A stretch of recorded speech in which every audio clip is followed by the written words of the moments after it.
أعوذ بالله من الشيطان الرجيم. بسم الله الرحمن الرحيم.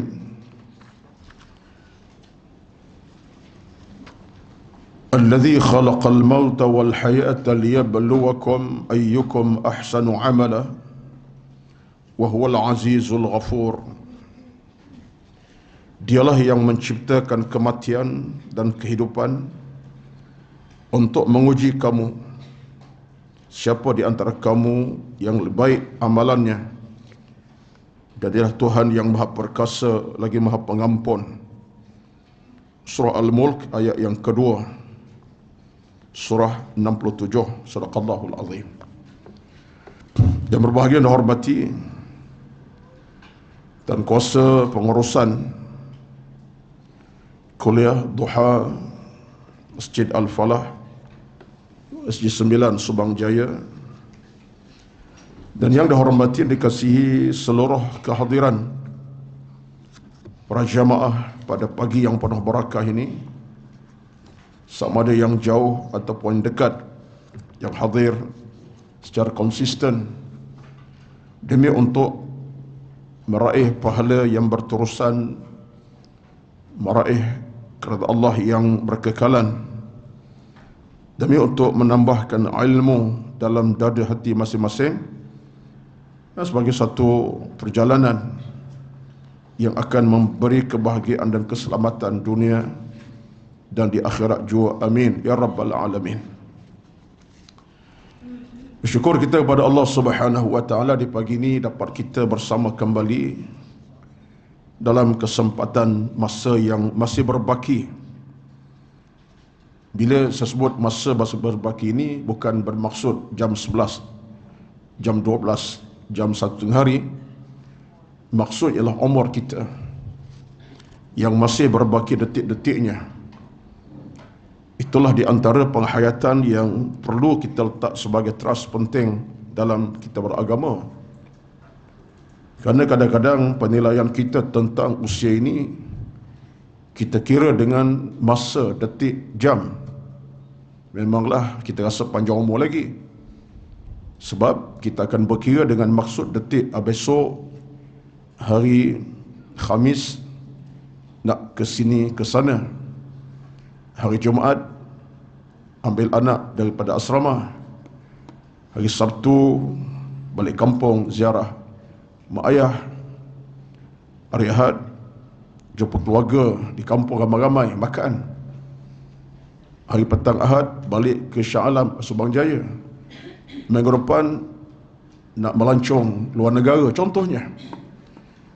Perkiraan itu menjadikan kita rasa panjang hidup lagi, sebab detik masa kita tengok daripada kacamata program kita nak buat apa. Tak salah, boleh rancang, dah kena rancang pun. Tetapi sebenarnya dalam agama ini, orang paling bijak dia bukan melihat daripada sudut jam yang akan datang, besok Khamis, lusa tulat dan seterusnya. Orang beriman kata dalam kata-kata ulama, dia memikirkan bahawa tempoh hidupnya amat pendek dan singkat sekali. Itu bukan bermakna dia tak berancang untuk tujuan hidup yang lebih jauh, tidak. Tapi dia akan insaf. Kerana itulah maka kita sering sebut dan ulang sebut balik, untuk kita ingati sentiasa dan tidak kita lupai, dalam hidup ini hanya ada 3 tempoh masa sahaja, 3 times saja. Siapapun kita, 3 masa kita miliki. Masa yang pertama yang telah berlalu pergi semalam dan sebelumnya. Masa yang kedua, besok yang belum pasti hak kita, dan kita miliki besok, lusa tulat, belum pasti. Rancanglah sebanyak mana perancangan, belum pasti kita akan dapat tunaikan. Tapi yang kita ada sekarang ialah waktu sekarang ni. Ini masa kita. Inilah masa kita. Masa kita nak berfikir, nak muhasabah diri, nak melihat amal kita mana banyak baik dan buruknya. Kita nak semak apa yang telah kita lakukan dalam hidup ini daripada sudut amal seharian kita. Kita kena semak balik dosa kita banyak mana, pahala banyak mana. Sekaranglah masanya. Jadi ini di antara perkara yang kita kena lihat supaya kita tahu demi kehidupan yang benar-benar sejahtera itu, maka mau tidak mahu seorang mukmin itulah kecerdikannya. Apa tidaknya sebenarnya bersabda ketika sahabat tanya Nabi sallam, wahai Rasulullah, siapa yang paling cerdik di antara manusia? Man humul akyas, siapa yang paling cerdik? Ini kita sebut dalam pengajian sebelum ini, mukadimah kitab ini ada catatannya. Siapa yang paling cerdik? Apa kata Nabi sallam? Akyasun nas, orang paling cerdik ialah aktharuhum lil mauti dhikra. Tengok tuan-tuan, dia punya Nabi ni beri jawapan yang tepat, tegas dan begitu mantap. Orang paling cerdik kata Nabi, akyasun nasi aktharuhum lil mauti dhikra. Orang paling cerdik, orang yang banyak ingatkan tentang kematian. Itu orang cerdik. Aktharuhum lil mauti dhikra, yang paling banyak ingatkan mati. Maksudnya dia renung kehidupannya sekarang, besok apa keadaan aku, memanglah besok balik kampung ziarah mak ayah, tapi apakah Allah izinkan, sempat, tidak. Itu menyebabkan dia insaf. Sekalipun dia perancangan jauh ke hadapan, dia tak lalai. Dia tidak lalai lupa untuk terus beribadat kepada Allah dengan sebaik-baik ibadat. Jadi ini di antara penghayatan yang saya rasa perlu kita sentuh sentiasa, sebab pentas saya tajuknya macam itulah. Iaitulah tajuknya jalan sahala menuju kepada syurga, one way to paradise. Tuan-tuan sekalian, kematian adalah satu perkara yang semua kita akan hadapi. Dan perhatian kita kepada kematian, kita kena beri fokus yang betul. Apalagi dalam saat sekarang ini, tempoh sekarang ini, dah hampir 9 hari dah masuk hari ke-10 hari ini. Rakan-rakan kita di Palestin sedang dibantai, diserang, dibalon, dibunuh dengan kejam, dentuman bom, senapang berdilan di sana sini. Dan kita kena insaf hal ini, kerana ia adalah merupakan suatu kenyataan secara langsung sedang kita hadapi. Terutama rakan kita di Palestin sana yang sedang berkesempitan. Ikut kepada laporan yang saya baca seawal tengah malam semalam, bahkan awal pagi tadi pun sama laporannya, kematian sudah hampir mencecah kepada 3,000 orang. Kurang sikit 3,000 kematian. Yang terakhir semalam satu hospital dibom. Dan kecederaan parah tak parahnya sudah melebihi 10,000 orang. Ya. Saya bukan nak cerita itu sebab saya rasa banyak sudah kalangan para ustaz kita telah menceritakan kewajipan kita tentang isu Palestin, apa kita kena buat, yang kita patut lakukan sama dengan doa dan derma sumbangan kita. Tapi nak cerita ialah itulah hakikat kematian. Dan kematian itu adalah suatu saat perpisahan antara seorang dengan seseorang yang lain, antara anak dengan bapa, seorang anak dengan ayah, seorang ibu dengan anak, seorang anak dengan ibunya, seorang kakak dengan abangnya, seorang adik dengan kakak kandungnya, jiran-jiran. Kematian datang. Kita tak bicara sekarang tentang soal kekejaman Israel yang kejam, tetapi kematian itu adalah satu hakikat. Satu hakikat yang sedang diterima oleh kalangan rakan kita di Palestin. Wallahul musta'an, pada Allah kita mohon bantuan pertolongan. Tapi yang pentingnya ialah kematian mereka bukan percuma, insya-Allah. Mereka adalah syuhada, insya-Allah.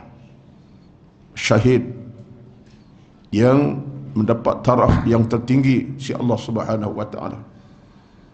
Apalagi mereka pertahankan tanah air, pertahankan bumi tanah air mereka, rumah kediaman mereka, pertahankan Al-Aqsa, masjid yang penting untuk dipertahankan, maka pastilah kematian mereka bukan percuma. Ada di sana kemuliaannya dengan izin Allah Subhanahu wa taala. Cuma saya nak ambil cerita kematian menunjukkan kepada kita ia satu hakikat yang berlaku, dan kematian rakan kita kerana dentuman bom dan pembunuhan, kita wallahualam apa keadaan kita, kita tak tahu.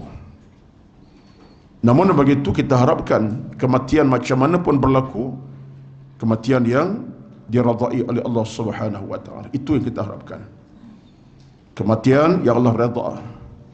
Kematian Allah redha, bukan Allah murka. Diambil nyawa kita dalam keredaannya, bukan kemurkaannya. Kematian kita insya-Allah dalam ilmu, bukan kejahilan. Kematian kita dalam keimanan, bukan kekufuran. Kematian yang disambut oleh malaikat-malaikat dengan hamparan nikmat alam barzakh dapat syurga, bukan disambut malaikat hamparan-hamparan yang menyusahkan kita di alam barzakh dengan nerakanya hinggalah ke alam mahsyar, wal'iyadzubillah. Itu di antara mukadimah saya pada pagi ini. Cuba nak ulang balik sesuai dengan tajuk kita pada pagi ini, sambungan bicara kita pada 4 hari 10 yang lepas. Terakhir kita bincang tentang isu ingat kematian dan persiapkan diri untuk hadapi kematian. Ayat yang saya bacakan dalam penjelasan kitab pada bulan 2 minggu yang lepas itu ke surah 10, ayat surah Al-Imran 185, agak panjang bicaranya pada hari itu, 1 jam lebih kurang. Maka sambungan bicara pada pagi ini masih kita nak tengok dalam kacamata tajuk yang ada ini, iaitulah tentang persiapan untuk kematian. Allah Subhanahu wa taala berfirman dalam surah Al-Ankabut ayat 57, surah 29. Apa kata Allah Azza wa Jalla? Kullu nafsin dha'iqatul mauti summa ilaina turja'un. Setiap yang bernyawa pasti akan merasakan mati, kemudian hanyalah kepada kami kamu dikembalikan. Ayat ini satu ayat yang sudah kita dengari acap kali, bahkan ratusan kali selama kita hidup ini. Tiap bernafas akan mati. Kita baca Al-Quran boleh baca bahasa Melayu. Tiap yang bernafas akan mati. Betul lah tu. Cuma kalau kita ambil renungan sekejap ayat ini, kerana ada catatan kitab kita ini, bagaimana Allah Subhanahu wa taala dia kaitkan isu kematian dan isu kebangkitan semula. Isu kematian dan isu kebangkitan semula dalam ayat ini. Bahagian pertama Allah sebut kepada kita apa ayatnya? Kullu nafsin dha'iqatul mauti, tiap yang bernyawa pasti akan mati. Jelas. Yang kedua Allah kaitkan apa dia? Thumma ilaina turja'un, kemudian kamu dikembalikan kepada aku. Apa kaitan ayat ini, tuan-tuan? Kata ini cukup jelas. Pertama, Allah Subhanahu wa taala ingatkan kita bahawa kematian satu kepastian dan kemestian. Tak ada siapa boleh tolak kematian. Rakan kita di Palestin Allah uji kematian kerana bangunan runtuh, tertimbus mereka. Ada yang dibedil, ada yang diseksa sampai mati, macam-macam. Ada juga yang mati keadaan sakit lama. Saya baca dalam laporan berita semalam daripada Al Jazeera Net, satu hospital yang telah dibomkan pada hari ketiga tanggal 11 hari bulan Oktober tak silap. Hospital dengan doktor pun terbunuh. Di situ dah ada pesakit yang dah bertahun mengambil rawatan. Tapi takdir Allah SWT menentukan bila bom datang, meninggal. Yang sama sakit dah berat tahun di hospital mendengar rawatan, akhirnya dia mati di bom. Hospital runtuh, terbakar. Doktor merawat pun mati sama. Itu kenyataannya. Yang dah sakit kemudian hampir nak sembuh, meninggal. Saya kaitkan sebab Allah sebut ayat ni, kullu nafsin dha'iqatu, setiap yang bernafas akan mati, kemestian. Allah berikan ujian kepada orang itu dalam keadaan di hospital, dirawati, patut dah sembuh boleh baliklah, seolah macam tu, tapi akhirnya Allah SWT kirimkan ujian yang besar melalui dentuman bom yang tiba, akhirnya membunuh penghuni hospital. Setengah tu dah lama, 3-4 tahun dah terima rawatan. Ini saya ingat laporan 11 hari bulan, tak silap saya, 11 Oktober, hari 3 peristiwa berlakunya pencabulan ke atas Gaza dan Palestin. Ayat ini juga menjelaskan kepada kita yang keduanya ialah tiap kematian bukanlah segala-galanya, kerana segala-gala adalah selepas kematian. Kematian bukan segala-galanya. Segala-gala lepas kematian, sebab Allah sebut Quran ayat ini, Allah kata apa? Thumma ilaina turja'un, kemudian kepada kami kamu akan dikembalikan. Jadi falsafah jelas daripada Al-Quran Allah sebut kepada kita, kematian bukan segala-galanya. Segala-gala lepas kematian. Maksudnya manusia bukan hanya ditamatkan riwayat hidupnya dengan diangkat roh daripada hidupnya, tetapi selepas kematian ada hari perhitungan, hari perkiraan, diadili. Jadi kematian bukan segala-galanya, segala-gala lepas kematian. Ini bahasa mudah untuk kita fahami. Kalau ada orang yang kata kematian dah menutup segala-gala, tidak. Kematian tempoh sementara, setelah kematian dibangkitkan kembali untuk dihitung. Itulah segala-galanya. Maka jangan ambil sikap mudah. Jangan kita ambil sikap mudah seolah kita rasa dah mati-mati. Tidak. Lepas mati ada perhitungan. Segala-gala lepas kematian. Itu yang kedua. Yang ketiga, ayat juga menggambarkan, bila kita baca ayat kullu nafsin dha'iqatul mauti thumma ilaina turja'un, menunjukkan kuasa Allah Azza wa Jalla mutlak. Kuasa mutlak dia. Apa kuasa mutlak dia? Kuasa menghidup, mematikan, memati dan menghidupkan manusia. Dia boleh buat. Masa saya muqaddimah tadi, kalau siapa ingat apa ayat saya baca mula-mula tadi? Mula-mula tadi surah Al-Mulk. Alhamdulillah, ini tandanya puan-puan tak tidur. Kalau dah muqaddimah tidur dah, boleh berhenti lah ceramah. Tandanya puan-puan tak tidur. Buat catatan.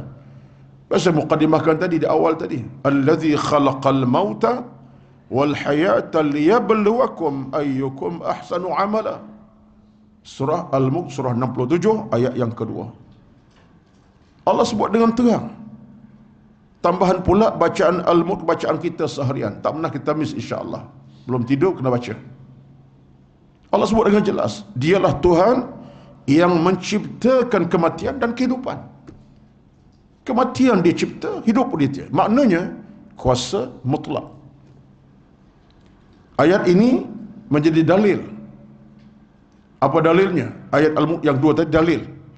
Dalil dari sudut hukum fiqh syariat, tak boleh kita bunuh orang, tak boleh kita menyawa orang. Maksudnya tak boleh bunuh orang. Kenapa tak boleh bunuh orang? Dosa besar bunuh orang ni, qatlun nafsi ataupun al-qatil, bunuh orang ni, awal bunuh sendiri haram dalam Islam. Dia dua benda. Satu, bunuh orang haram, dosa besar. Bunuh diri sendiri pun haram, dosa besar. Kenapa haram? Sebab urusan nyawa, urusan Allah, bukan urusan kamu. Kamu tak setuju dengan orang ni, marah, bunuh dia, tembak dia, apa cerita? Urusan nyawa, urusan Tuhan. Kenapa kamu nak matikan dia? Berbalah-balah lah, bertengkar, tapi jangan sampai bunuh orang. Kalau kamu bunuh orang, kamu dah ambil tugas Tuhan. Betul, dalam Islam haram, dosa besar bunuh orang. Ataupun bunuh diri sendiri. Hidup tak guna dah. Banyak masalah. Minum racun, boleh 3 botol contohnya. Contoh, apa tindakannya? Bunuh diri sendiri. Minum racun.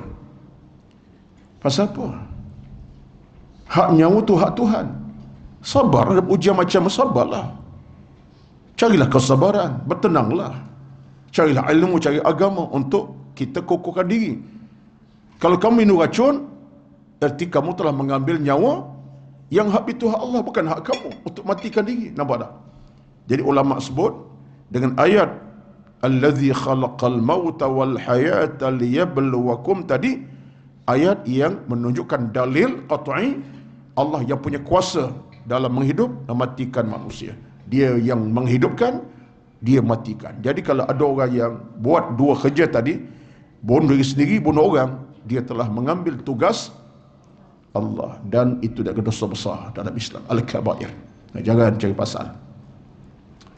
Dan cerita bunuh orang, bunuh diri ini masuk dalam hukum besar dosanya dalam Islam, yang tak diampunkan dosa kalau tak kena cara, tapi ada berbicara ulama kemudiannya. Baik. Jadi hal inilah kita kena faham daripada ayat kullu nafsin dha'iqatul maut ini, tentang bagaimana kematian dan hakikatnya, dan bagaimana Allah punya kuasa dalam soal kematian dan kehidupan. Tetapi itu belum cukup baginya jiwa yang pasif, sesuai dengan syair dilantunkan Umar bin Al-Khattab radhiyallahu anhu berikut ini. Itu satu di antara bacaan boleh kita ambil kupasan sedikit pada pagi ini. Saya tak ambil bahasa Arab, saya tu baca bahasa Melayu ni. Ada bahasa Arabnya ada ni, saya tak bacalah. Ya, baca bahasa Melayu terus. Di antaranya syair Umar, dia kata apa tentang soal kematian dan kehidupan. Syair daripada Umar bin Al-Khattab, dia kata, tidak ada satu pun yang berseri itu kekal, hanya Tuhan yang akan kekal. Sedangkan harta dan anak-anak akan melambai. Harta rampasan perang Hormuz yang melimpah tidak akan membantu keabdian sesuatu usaha untuk tetap ada, namun tidak pernah berjaya. Sulaiman si penalu angin juga tidak mampu. Manusia dan jin pun ditolak untuk abadi, dan mereka datang silih berganti. Ini syair ini disuraikan oleh para ulama. Satu hari Umar radhiyallahu anhu dia balik pada perang. Satu balik daripada perang, lalu setelah dia hilangkan penat lelahnya daripada perang, dia bersandar di sebatang pokok tamar di depan rumahnya. Lalu dia pun termenung panjang, Umar Al-Khattab ini. Lalu dia mula mendedangkan syair ini. Didengari oleh siapa? Keluarga, isteri, anak-anaknya. Dia dengari, dirakamkan nafs ini oleh para ulama dalam catatan buku syair para sahabat masa Umar bin Al-Khattab radhiyallahu anhu. Dia balik perang, dia telah melihat kematian peperangan, syahidnya yang pergi berjuang tak balik-balik kerana syahid, yang tertikam kemudian sakit mati, macam-macam lah. Dia beringat balik sejarah yang lampau, termasuk sejarah zaman Nabi Sulaiman yang hebat, bakal perkasa, macam-macam. Dia dendangkan syair. Saya nak ambil 1-2 peringatan beliau kepada kita cantik. Dia kata apa? Tidak ada sesuatu pun yang berseri itu kekal, hai Tuhan yang kekal. Apa pun nikmat kita ada, menyeronokkan. Berseri ni makna seronok lah. Seronok dengan kuasa, seronok dengan pangkat, seronok dengan kedudukan, seronok dengan makan minum, seronok dengan kekayaan macam-macam. Dia kata ada kekal. Yang kekal hanya Allah Subhanahu wa ta'ala. Umar dia bercakap dalam nada penuh keinsafan keimanan. Sebab dia terfaham, dia tahu, dia sedar apapun pemilikan manusia daripada kuasa dan harta, macam-macam nikmat yang dia ada, tak kekal. Termasuklah kecantikan, termasuklah kekayaan, termasuklah pangkat, termasuklah kehebatan keturunan sekalipun. Yang kekal hanyalah Allah Subhanahu wa ta'ala. Walal akhiratu khairun wa abqa. Yang kekal ialah alam akhirat yang abadi. Dunia tidak ada kekal sama sekali. Itulah perjalanan sebuah kehidupan manusia. Betul, kita dalam urusan dunia jangan ada sedikit pun kesombongan dalam hidup kita. Kita kena buang ke tepi. Sekalipun di saat kita ada kenikmatan lebih pada orang lain, kita ada rupa paras yang cantik, untuk masa itu sajalah. Bila sampai satu waktu Allah tarik sikit nikmat kerupawan kita, kita ada apa nilai dah. Disanjung, dipuja satu masa, tak akan dipandang satu ketika yang lain. Termasuk bukan saja soal rupawan dan kecantikan rupa paras, tapi termasuk juga harta benda dan nikmat dunia. Sekalipun kita ada nikmat pelbagai, kekayaan melimpah ruah, ya, nikmat apa kita tak miliki, harta, pangkat, rezeki macam-macam, sampai bila kita boleh pertahankan nikmat tersebut?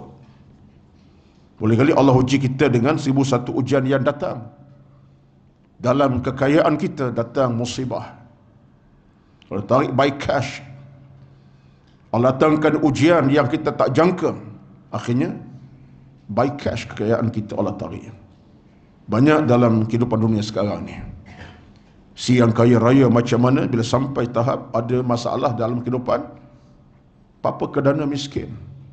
Saya boleh cerita pada puan-puan pengalaman peribadi saya. Di surau, di masjid saya pernah cerita. Pengalaman peribadi dengan orang-orang tertentu yang datang, berjumpa, bertemu. Cerita tentang diri dan keadaan di semasa dia belum diuji dengan kepayahan hidup. Kaya, hebat, mewah. Tapi akhirnya dia tinggal di sebuah kediaman yang bukan lagi jutaan ringgit nilainya, menyewa bilik yang sempit, seorang diri sebatang kara. Saya pernah sebut sini, tak berulang. Dengan air mata tumpah, dengan kesedihan yang nampak di wajah, diiras matanya dalam kesedihan bercakap, rupanya Allah Maha berkuasa. Allah tarik dalam dia tak jangka, tak sangka. Dia merasakan kekalah segala nikmat dia ada, tapi dia tak faham, dia tak tahu rupa-rupanya nikmat kekayaan Allah yang beri, nikmat pangkat Allah kurniakan, nikmat rezeki apapun Allah punya. Wa ma bikum min ni'matin fa min Allah. An-Nahl ayat 53. Jelas dalam Quran Allah sebut kepada kita, peganglah ayat ini betul-betul. Kalau kita dapat sesuatu rezeki, suatu nikmat, suatu kelebihan yang tersirat tersurat, jangan kita letak kepada hati kita, aku punya, aku pandai, aku bijak, aku hebat. No. Ni saya sebut ni sebab dalam kesempatan 3 minggu 2 minggu ni dalam peristiwa Palestin, saya sarankan, amat sarankan kepada tuan-tuan untuk terus menyumbang, menjadi tangan pemberi, tangan yang menyumbang, dengan doa tangan diangkat, dengan infak tangan menyumbang. Kita nak hulur tangan pegang senjata, tak adalah. Kita nak hulur tangan pegang senjata untuk berperang di Palestin, tak payahlah. Orang sana tak nak kita. Mereka tak perlu jasad kita pergi. Tapi yang kita boleh sumbang ialah tangan diangkat dengan doa, tangan diangkat dengan menyumbang, infak. Walaupun tak banyak, sikit sumbang. Saya sebut ini sebab apa? Di saat kita Allah beri nikmat harta yang ada walaupun tak banyak itu, jangan lupa tuan-tuan, walaupun RM1, RM100,000 kita ada, jangan fikir ia milik kita. No. Jangan fikir aku yang punya, aku yang cari. No. Itu semua datang daripada pemberian Allah Azza wa Jalla dengan cara Allah buka kepada kita. Itulah jalan hidup ini, dengan kita dapat nikmat daripada harta benda melalui perniagaan. Itu jalan Tuhan buka. Kita dapat nikmat harta melalui saham-saham kita laburkan yang sambaiklah. Itu Allah buka kepada kita lorong-lorongnya. Dengan Allah berikan kita mungkin nikmat kesihatan. Boleh buat kerja walaupun umur dah 60 pension, boleh buat kerja lagi, cari harta lagi. Itu saham yang kita cari melalui pelaburan Allah yang beri kepada kita. Sebab itulah masa, tenaga, waktu, harta kita milik, semua milik Allah Azza wa Jalla. Wa ma bikum min ni'matin fa min Allah. Saya ulang sebab ayat ini, An-Nahl 3, sebab apa? Ayat ini ayat yang paling trust dalam kita nak meletakkan keyakinan Allah pemilik segala-galanya. Pemilik bersudut harta benda kita, kekayaan kita, nyawa kita, bahkan segala-galanya. Kita tak ada apa-apa tuan-tuan. Mana milik kita? Cuba ingat lagu siapa tu? Mana milik kita? Lagu siapa? Iwan. Pembina Iwan sini ramai. Lagu Rabbani.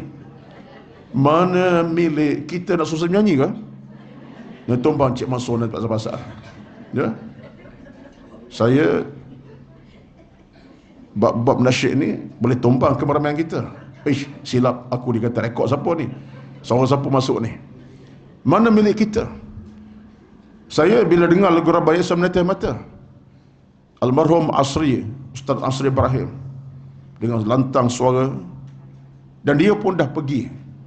Dia dimiliki oleh Allah. Suaranya tinggal berkumandang, tapi dia sendiri Allah miliki, Allah angkat dah 8 tahun dah, hampir 10 tahun dah. Ya, baru dia jumpa anak dia. Minggu lepas, hari Ahad lepas, 2 hari lepas jumpa anak dia. Nama Ihsan ke? Masya Allah, suara macam ayah dia. Ya. Itu saya forum Datuk Zul Al-Bakri, mantan mufti, mantan menteri di Masjid Jami' Sultan Abdul Samad yang belakang mahkamah tu. Dengar suara berkumandang, saya kata budak mana ni? Gepal-gepal dengan tubuh yang gepal sikit, dengan muka putih-putih. Tak boleh nak fikir budak mana, suara bagus. Lepas ceramah boleh kata anak Al-Musta'ad Asri Ibrahim, Masya Allah, warisi. Tak apalah. Ya. Islawaknya begitu indah. Bila sedengar lagu Mana Milik Kita, tuan-tuan, lagunya tapi ada kesan. Sebab kita boleh renung balik, mana milik kita? Tak ada milik kita walaupun seinci. Sebab itulah saya ingat ke diri saya, dalam hidup ini, tolong buang. Saya nak ajak diri saya juga, bukan orang lain. Tolong buanglah segala-gala perasaan yang kita miliki itu. Apa benda kita ada, aku yang punya. No. Tak ada kepunyaan kita walaupun seinci. Tak ada kepunyaan kita walaupun tertulis hak milik kita. Tanah lot 3783 dengan 4 ekar memang milik kita. Milik kita dalam konteks tulisan, dan milik sebenarnya Allah Azza wa Jalla. Allah beri sekejap kepada kita. Bahkan sekejap tak sekejap pun, mungkin hanya beberapa tahun saja. Lepas kita mati, berubah nama pada orang lain. Bukan anak kita lagi dah. Yang jual anak kita. Jual oleh anak kita. Rupanya, entah siapa beli tak tahu. Ayah baru mati seminggu 2 minggu. Rupanya, betul lah. Tak ada apa kita miliki kecuali Allah yang pemilik. Wa ma bikum min ni'matin fa min Allah. Dan apa yang kamu miliki itu semuanya milik Allah. An-Nahlu 53. Betul tak ayat tu? Betul lah? An-Nahlu 53. Saya ingat begitulah. Itu ayat ringkas padat. Tolonglah letak dalam hati jantung kita, dalam apa situasi kita ada. Rezeki, umur, nyawa, pangkat, kedudukan, hatta anak-anak kita yang kita sayang, kasih begitu menebal itu. Wa ma bikum min ni'matin fa min Allah. Satu hari ada seorang hamba Allah mesej saya, cerita mengaduklah, Ustaz, apa doa yang saya kena baca? Anak meninggal, mengejut, baru dalam sekitar setahun 2 tahun, saya ingat lama dah. Dalam sekitar setahun, setahun ni tak erti apa lagi lah. Dia tak erti nak bersuara apa lagi banyak, tapi meninggal, mengejut. Kawan tu pula memang adik kuliah maghrib saya. Jadi WhatsApp saya, Ustaz tolong, saya keadaan tertekan. Saya tak mampu kata lebih, saya kata, saudara, saya kirimkan ayat ini kepada saudara, renung, baca, renung, baca, dan tengok makna, semak makna. Ayat itulah. Wa ma bikum min ni'matin fa min Allah, yang bermaksud apa yang kamu ada semua hak Allah belaka. Anak milik Allah. Dia punya, dia boleh ambil bila masa. Tak perlu orang tanya kita, "Hei manusia, aku nak ambil nyawa anak aku, boleh tak?" Tak payah. Dia boleh ambil bila masa. Saya baca ayat itu kat dia, saya forward kat dia 3-4 kali ayat sama. Akhirnya dia kata ke saya apa? Semoga Ustaz, betul lah. Bila saya baca ayat ni, hati saya tenang rasa. Sebab bukan saja anak saya milik Allah, saya sendiri pun milik Allah. Saya kata alhamdulillah. Sebab tu ayat Quran ni begitu mujarab kalau kita renung, tengok makna dan pengertian. Mujarab tuan-tuan, mujarab. Berikan kita keinsafan, kesedaran dalam pelbagai cara. Sebab Allah tak pernah berbohong kepada kita. Tak pernah Allah sebut satu perkara yang merugikan kita, bahkan menguntungkan kita. Wa ma bikum min ni'matin fa Allah. Jadi Umar dia bersyair. Dia cerita, tak ada yang kekal abadi selama-lamanya. Sedangkan harta dan anak akan melambai. Tengok. Sebab dia termenung di sebahagian pokok tu, dia balik pada perang, anak-anaknya ada, isterinya ada. Dia bersyair dengan sulantang, anaknya dengar. Dia kata apa? Sedangkan harta anak akan melambai. Mana satu masa akan datang, kalau dia seorang ayah, anak akan lambai tangan. Ayah dah pergi, kami belum lagi, ayah dah selamat kembali, kami akan datang kemudian. Bila sampai situ masa akan datang, seorang ibu dilambai oleh anak-anak, mak telah kembali ke betul, kami akan datang kemudian. Mak telah pergi awal, contohnya. Harta termasuk, harta akan melambai. Yang kita ada walaupun seinci tanah jadi hak orang kemudian. Sebab rumah kediaman kita dah harga 1-2 juta, hatta berapa juta sekalipun, akan berubah nama pada orang lain satu hari akan datang. Walaupun kita sayang, kasih, cinta begitu rapat dengan rumah ini, ada di sana kenangan-kenangan yang besar dalam rumah ini. Kita yang renovation, kita berikan sokot taman macam-macam, dekorasi macam-macam. Saya masa rumah tu kan hak orang lain dah. Tak anak kita pun, keluarga lain. Betul tak? Ini untuk insafkan kita. Bukan bermakna kita tolak harta, tidak. Tapi menginsafkan. Kita nak kekal macam mana harta benda. Atau orang yang letakkan harta benda mengatasi keimanan, rugi. Orang yang letakkan nikmat berpinak anak pinak lebih pada soal keimanan, rugi. Saya sering sebut, ini peringatan buat saya, bukan orang lain. Bagi kita dalam keluarga sendiri pun. Contoh, ini antara pengalaman peribadi saya dengan beberapa cerita dalam masyarakat yang saya beri ceramah dan beri kupasan ilmu bab keluarga. Saya kata macam begini saja. Kita dengan anak-anak contohnya. Satu hal yang paling tak betul, yang negatif apa dia? Contohnya. Negatif. Kita, kerana saya kena anak, tak kejutkan bangun sembahyang contohnya. Allah budak, dia nak rehat, dia nak letih, dia penat, nanti dia pandai lah sembahyang. Contoh, ini negatif ni. Kita tak kejutkan anak nak solat. Anak bukan umur 3 tahun. 17 tahun. SPM dah nak masuk universiti dah. Dah universiti pun. Dengan anak kita, dalam bab solat kita tak kisah. Dia semalam tak sembahyang. Alasan kita apa? Budak, dia nak berehat. Letih, letuh, study semalam, pukul 3 baru tidur. Jam subuh tak sembahyang. Dia sembahyang lebih bila. Kita ambil tindakan yang amat negatif. Kenapa? Sayang itu. Bimbang budak ni demam, tak pasal-pasal. Nak periksa pula ni. Sembahyang biar. Kita sayang tu, bukan sayang lah kan? Saya tak bertempat. Sayang tak bertempat, itu namanya. Kalau sayang bertempat, kita tegas. Alung, walaupun Alung study juga 3 pagi, nak exam besok lusa, tapi solat kena awal waktu, bangun. Lepas solat, tidurlah, rehatlah. Bangun, jangan tak bangun. Ini jam subuh contoh. Ketegasan tu ada. Itu sebertempat. Tak bertempat, alah biarlah. Penat, hujung minggu ni rehat. Dah hari-hari lain dah pergi sekolah awal pagi. Biarlah hujung minggu nak rehat, contohnya. Macam ni keadaannya. Di mana kerugian kita nanti dengan harta kita? Anak tu harta kita. Kerugian yang paling kita rasain nanti, bila kita sudah sampai tahap satu usia tertentu, anak kita dewasa, kita dah makin uzur, dah makin letih, tak larat. Akhir kita meninggal, anak tadi apa dia buat pada kita berjadi? Dia nak baca Quran, dia nak buat ibadat, niat paling untuk kita. Macam mana kalau dia dilatih dalam hidupnya tak pernah kenal ibadat, tak kenal agama, tak kenal kebaikan, pahala. Nak buat kepada kita kebaikan, ayah mak dah meninggal, dia nak baca 2-3 baca doa, dia nak buat kebaikan dengan pahala, tak sampai tuan-tuan. Percayalah, tak akan dapat kita rezeki itu. Sedangkan anak itu harta kita, yang kita patut jadikan sebagai saham besar kita untuk akan datang. Itu kesilapan. Sebab kita didik dengan cara negatif. Nampak macam sayang kasih, ya, tak bertempat. Kesan kemudian anak kita tak mampu nak bekalkan kita sesuatu yang baik. Tak boleh bekal kita suatu rezeki yang kita boleh dapat nikmat sebab itu. Apa rezekinya? Pahala anak kita buat, dia doa sampai kepada kita, tak dapat dia buat. Rezeki apa lagi kita patut dapat? Dia buat satu kebaikan, dia niat untuk mak ayah mati, dia tak buat. Agama tidak ada. Iman tak ada dalam hati dia, dalam jiwa hidupnya. Kita pun kosong, dia pun kosong. Dia pun tak ada nikmat kehidupan beragama, kita tak ada nikmat pahala daripada kematian kita. Tuan-tuan, minta sebut cerita ini sebab ini antara yang saya fikir dalam pemikiran saya. Saya fikir untuk diri saya, anak-anak. Betullah bila kita sebut anak-anak, sayanglah bertempat dan sayang berhemah. Bukan sayang tanpa apa? Tanpa iman. Sayang tanpa ilmu. Jangan tuan. Ini antara benda yang kita kena ingat.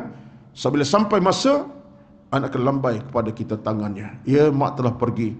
Kalau anak tu anak yang ada akhlak, ada ilmu, ada jasa baik hidupnya, dia akan tahu apa nak buat kepada mak. Dia lambai tangan betul. Dia lambai dengan hati yang baik, dengan jiwa yang baik, dengan ilmu yang baik, sampai kepada kita pada. Tapi kalau dia lambai sekali lambai, mak dah pergi dah, alhamdulillah. Patut mak mati lama dah, meletihkan saya je contohnya.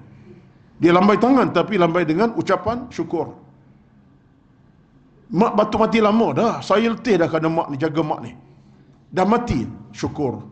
Satu banan dah hilang pada saya. Tengok, dia lambai tangan, tapi lambai dengan rasa yang tidak bawa tidak ada kebaikan. Tapi dia seronok lah. Tambah pula mak tinggal harta yang bukan sikit, banyak contohnya. Rumah tu pun tukar nama dah dia punya. Contoh. Jadi fikir-fikirlah. Saya sebut ini tuan-tuan sebab saya tak baca yang Arab. Tuan-tuan nak baca Arab ni boleh, tapi rasanya tak perlulah. Terjemah ni cukup dah. Omar dia berkata tu. Dia bercakap dalam nada. Sebab apa kesimpulannya? Yang tu tak bacalah. Harta rampasan baca cerita. Omar bercakap dalam nada, dia tahu kematian ini adalah pemutus segala perkara. Kematian pemutus segala benda. Pemutus dalam soal kebaikan, kemuliaan apa, bila mati selesai segala-galanya. Baik. Wallahu alam. Ini tajuknya panjang juga ceritanya, iaitu ingati dan mempersegeri hadapi kematian. Baik. Sekarang kita pergi kepada tajuk yang lain dalam kitab kita. Masih ada berbaki masa sikit lagi. Larangan mahukan kematian kerana penderitaan dan kesusahan hidup. Ini hidup ini ada masalah. Apa tak ada masalahnya? Kadang-kadang masalah kejiwaan. Ayah mak tengok anak-anak huru-hara tak pernah baik akhlak dan budi pekerti. Daripada anak kecil umur sebulan sampai anak dah umur 60. Ayah 80 contohnya. Asyik menangis saja contohnya.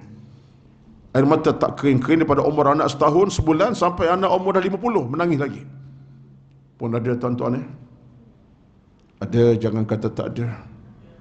Yang ini pun saya tumpang sedih ni. Apa tak sedihnya? Ayah mak menangis umur anak sebulan dua, yang betul lah tu. Anak tak sihat, mak menangis. Anak makan muntah balik, mak menangis. Anak demam tengah malam, mak menangis. Betul tak? Umur setahun, 2 tahun. Anak umur 40 tahun pun, mak masih air mata tak kering-kering lagi.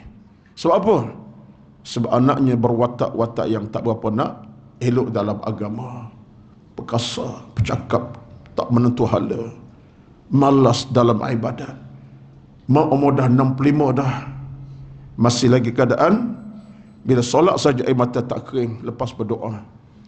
Nak solat saja tinggal anaknya, air mata tak kering. Nak tidur malam tak lena dengan baik, lena sekejap tinggal anak, Masya Allah, 40 tahun anak umur sebenarnya. Ada tuan-tuan. Yang ni saya rasa bebanan sungguh-sungguh dah ni. Patutnya ada mata orang tua ni setakat anak kecil. Lepas anak dewasa besar mukallaf, tak patut air mata tumpah dah. Tak patut tumpah dah. Nak tumpah boleh mata. Tumpah kenapa? Baca Quran. Tumpah kenapa? Kerana bangun tahajud pukul 4 pagi. Tumpah kenapa? Sebab ibadat malam siang, letih, penat atau apa. Doa pada Allah tanpa. Ni kadang tumpah air mata umur anak 40 masih tumpah air mata lagi. Ini kadang-kadang berlaku kan tak berlaku. Saya tak nak berlaku pada diri saya harap tak berlaku pada kita tuan-tuan.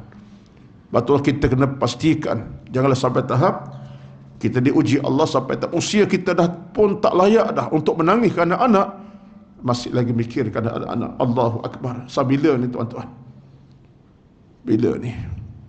Dia hak macam ni yang kita kadang kita tengok dalam masyarakat kita berlaku. Sama juga dengan cerita anak-anak kita yang bebankan ibu ayah dengan bebanan yang semacam itulah sifatnya. Apa dia? Bebanan jaga anak cucu contohnya. Minta maaf lah, saya bercakap saya pun dah 5 cucu. 5 cucu. Yang sulung dah masuk 10 tahun. Tak ingat berapa tahun. 9 tahun. Jah 2 berapa tahun? 8. 8 tahun. Cucu baru 5 ke 50 orang lalu ke mana? Ya. Yang bongsu, setakat bongsu yang cucu kelima, setahun setengah. Tapi sebut ini tuan-tuan sebab ada kalangan kawan-kawan saya yang mula ada bercucu ini, dia kata, Ustaz, itu ceritanya. Kadang-kadang faktor jaga cucu ni pun faktor, kita faham, faktor keuangan, faktor macam-macam lah. Tapi kita kena fikir jauh ke depan. Apa cara, so mesti kena fikirlah. Takkanlah mak ayah ini dah masuk umur 60, dah pension 5-6 tahun, dah nak 70 pun masih lagi keadaan basuh berak kencing cucu daripada pagi sampai tengah hari sampai ke malam. Cucu bukan seorang, 4 orang sekali letak. Abang Long tu cucu pertama 6 tahun, berak kencing pun tak lurus lagi. Yang kedua 4 tahun setengah, ketiga baru 3 tahun, yang keempat 3 bulan setengah. Letak depan ibu ayah kita. Ayah 65 contohnya, mana dia nak berduha, mana ke masjid berjemaah zuhur, mana dia nak kerja masjid untuk bayar sah, mana pergi kuliah maghrib belah malam, duduk di masjid sampai pukul 10 malam, mana masa baca Quran 2-3 ayat, majlis debat. Kadang-kadang ialah saya minta maaf lah, bahasa bercakap untuk anak saya ni live kan. Tapi tak apalah, ini bukan saya dengan cucu. Bukan masa baba nak jaga dari sudut fizikal macam jaga kamu dulu. Ini masa baba nak beribadat, baba nak baca Quran, baba nak bagi ilmu pada orang sekadar baba mampu lagi. Baba nak bergerak sana sini sebab baba itu orang ramai buat belajar ilmu. Tak mampu nanti baba nak duduk dengan ibadat. Tak bergerak dah nak baca Quran, nak baca buku yang kitab lama dan kitab itu tak ada, yang tak sentuh lagi pun. Baba kekurangan amal. Masa dulu baba masih dalam keadaan kuat fizikal, itulah keadaan. Hantar ke sekolah pagi petang, hantar pagi petang malam siang.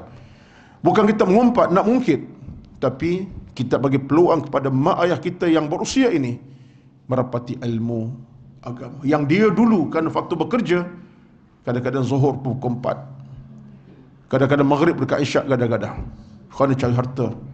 Kadang-kadang tengok waktu asar dah habis, belum lagi. Ada sebab keletihan, tertidur kerana penat. Tengok-tengok subuh dah masuk, baru nak bangun.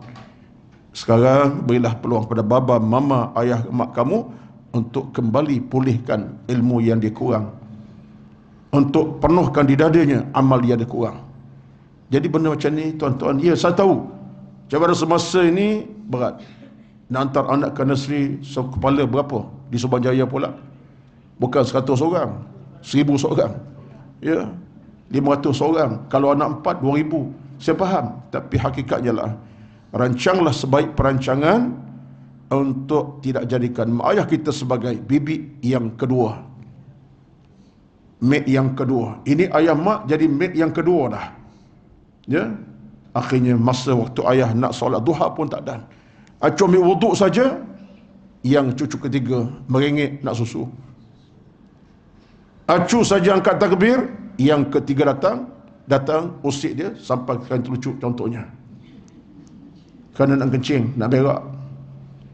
Acu saja angkat takbir nak bagi nak baca Quran, cucu bangun tidur menangis 3 orang sekaligus. Tuan-tuan, minta maaf lah saya bercakap ini, saya mengamati. Sebab harga sebuah kehidupan beragama ini mesti kita cantumkan dengan 1001 kaitan yang penting. Anak-anak mesti berhemah, mesti tahu. Kita tidak nak Allah uji kita sedari macam tu juga. Betul apa kita buat pada mak ayah kita sekarang akan berlaku nanti pada kita macam tu. Kita tak nak, tuan-tuan. Saya nak adil juga dalam bicara ini, sebab saya tahu Saya sebutkan tadi, dalam dunia moden sekarang, cabaran keuangan, cabaran masa ada, tapi lebih baik berhak untuk ayah kita menikmati kehidupan yang selesa dengan ilmu agama. Ayah kita patut hidup dalam suasana dia makin dekat dengan ilmu, dekat dengan iman, dekat amal salah. Dulu dia berjarak dengan masjid 5 hari sekali pergi. Sekarang 5 waktu kena pergi. Dulu ayah kita, dulu masa dia hidup keadaan jaga kita, 5 hari sekali ke masjid, 5 hari sekali. Sekarang kita nak dia pergi 5 waktu sehari semalam. Perubahan darinya ada. Kita nak macam tu. Baik, apa cerita ustaz ni? Masuk dalam cerita larangan maukan kematian. Maka dalam Islam, cerita kita sekarang tajuknya adalah dilarang kita daripada mahukan kematian atas asas penderitaan dan kepahitan hidup. Baik, Nabi bersabda dalam hadisnya, kita nak tengok hadis ini, kita tamatkan. Nabi bersabda, la yatamanna ya ahadukumul mauta lidurrin nazala bihi fa in kana la budda mutamanniyan falyaqul Allahumma ahyini ma kanatil hayatu khairan li wa tawaffani idza kanatil wafatu khairan li. Nabi kata apa? Sesungguhnya janganlah kamu mahukan kematian kerana ada suatu kesusahan dalam hidup menyimpoi. Kerana faktor harta tak bercukup, baik aku mati ya. Kerana ada dugaan anak-anak hidup, baik aku mati, tak ada guna hidup lagi. Jangan, kata Nabi. Ada ujian macam mana, ujian harta ke, kepayahan, jiwa tak tenteram ke kerana faktor keluarga, jangan kamu berfikir nak mati. Ini larangan tuan-tuan. Jangan bersikap, baik aku mati daripada harapi semua ini. Tak betul tu. Kalau ustaz sebut tak apa, ustaz tak ada masalah. Tuan-tuan, jangan hujah macam tu. Siapa tahu ustaz ada masalahnya. Ustaz nampak muka ceria tapi dah hatinya berserabut macam-macam. Ke puan nampak saya tenang ya? Tuan tahu dalam diri saya apa masalah? Saya nampak tuan tenangnya. Dalam hati banyak tu. Banyak tu. Paling tidak 5 masalah tak ada tu. Contohnya. Contoh. Tuan-tuan. Kata Nabi SAW, apabila dia nak kematian, kita katalah dalam hidup ada ujian. Aku mati baik. Tak tu dia pergi. Nak mati juga. Nabi kata apa? Hendaklah dia berkata. Tengok. Nabi ajar kita. Tenang. Ya Allah, hidupkanlah aku selagi hidup ini baik bagiku. Tengok. Kita merayu. Ya Allah, aku nak hidup lagi dan kau tahu lebih tahu hidup ini ada makna pada aku. Aku boleh berubah kot. Rezeki tak ada, akan ada. Hidup tak senang, akan senang. Kita merayu pada Allah Azza wa Jalla. Dan maksud yang lain, kita kata apa? Allahumma tawaffani, ya Allah matikan aku kalau baik pada bagiku. Maksudnya kita kepada Allah. Yang salah kita ambil keputusan segera. Aku nak mati sekarang. Racun ada sekarang, minum. Itu yang salahnya. Tapi yang betulnya ialah kita kata kepada Allah, ya Allah aku ni memang dah hilang perasaan nak hidup ni. Tapi aku lebih tahu. Kalau aku mati, kalau aku mati lebih baik, engkau lebih tahu.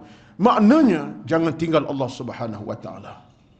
Maka orang yang ambil tindakan segera dengan racun, dengan tikam diri, dengan potong tangan, potong apa ni? Ini tuan-tuan, orang yang melawan kata Allah Azza wa Jalla. Tak boleh macam tu. Kita tak macam mana kita kepada Allah. Kalau aku hidup, ya Allah kau lebih tahu. Kalau aku mati pun kau lebih tahu. Serah. Allah Maha Kaya. Bila Allah campak ketenangan, kerahmatan itu hak Allah Azza wa Jalla. Tuan-tuan, yang penting kita setuju untuk hari ini, minta mati hukumnya adalah makruh yang dilarang. Walau kata haram pun ada. Tak boleh sama sekali. Mudah-mudahan Allah berkati semua. Dan sebagai itulah di antara peringatan untuk pada hari ini.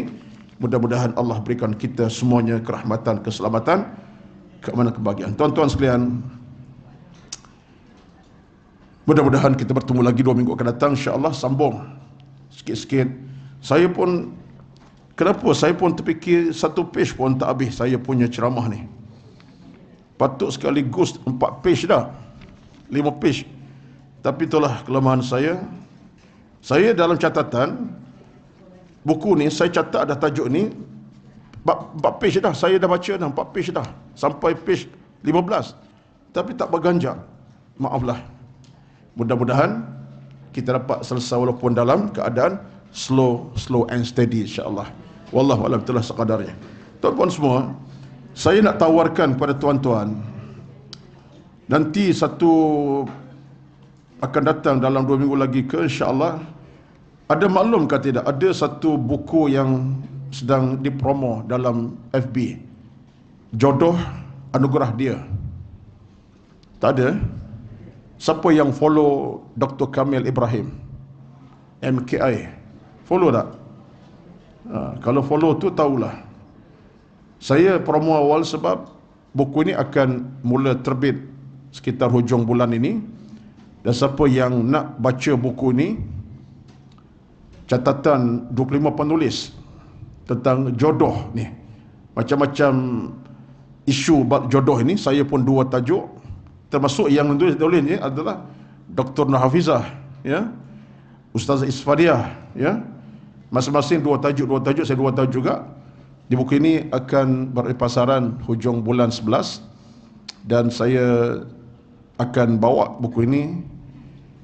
Ustaz Hafizah bukan bawa lah juga, buka buku dia juga kan. Tapi saya bukan bawa juga insya-Allah. Jadi kalau siapa nak milikinya, boleh hubungi saya nanti insya-Allah, ya. Buku dalam bentuk penceritaan. 25 penulis, 50 tajuk tentang jodoh. Semuanya tajuk-tajuk menarik. Kita akan dengar, baca nanti, oh begini ceritanya. Ustaz Hafizah dengan cerita dia. Jodoh dia dengan Ustaz Azhar. Manis juga ceritanya. Tak nak orang, nak gori, nak Kelantan saja. Saya pun sama, ada cerita juga. Mak kata, no, orang luar, nak Kelantan juga. Tengok tuan-tuan, Kelantan dia semangat Kelantan lebih. Sekian dimaklumkan, ya.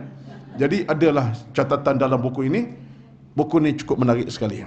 Siapa nak nanti hubungi saya, dan insya-Allah kita bagi harga yang terbaik insya-Allah. Sekarang tak adalah, akan keluar daripada penerbitan sekitar 2 minggu lagi insya-Allah. Siapa yang follow MKI Kamil Ibrahim, dia tahu banyak maklumat tentang ini insya-Allah. Wallahu a'lam, ini promo lah ni, live ni. Tak mati lagi live kita. Baiklah, tak apalah, ya. Bismillahirrahmanirrahim. Alhamdulillahirabbil alamin. Wassalatu wassalamu ala sayyidina Muhammad wa ala alihi wa sahbihi ajma'in. Allahumma inna nas'aluka ridha'aka wal jannah wa na'udzu bika min sakhatika wan nar. Allahumma innaka afuwun karimun tuhibbul afwa fa'fu 'anna. Allahumma taqabbal minna innaka antal alimul hakim. La ilaha illa anta subhanaka inna kunna minadh zalimin. Rabbana atina fid dunya hasanah wa bil akhirati hasanatan wa qina adzabannar. Walhamdulillahi rabbil alamin. Wassalamu alaikum warahmatullahi wabarakatuh.